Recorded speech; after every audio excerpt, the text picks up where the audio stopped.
At 6, is your personal information at risk? The state of South Carolina not handing over voter information to President Trump's new commission, the commission that's looking into the integrity of elections. However, North Carolina is going to turn over your information. NBC Charlotte's Rad Berkey joining us live in Uptown. Rad, a lot of questions about this commission and what kind of information is getting handed over. Yeah, this all began when Donald Trump claimed that he lost the popular vote because millions of people had voted illegally. The Trump Commission is now trying to verify that claim. They would like from you some public information and also some information that's very private to do that.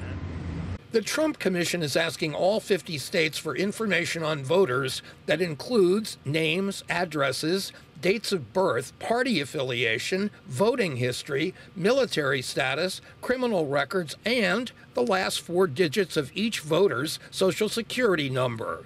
Mecklenburg County Elections Director Michael Dickerson says North Carolina will cooperate, but only to a point. We're going to give you what's public information anyway. Just the public information part, nothing that's confidential data. Public information includes names and addresses and party affiliation. The NC State Board of Elections, in a statement approving the release of public information, said, "We understand concerns about voters' privacy." In neighboring South Carolina, Governor Henry McMaster, who is a Trump supporter, tweeted, "Constitution ensures voters' ballot choices will always be secret.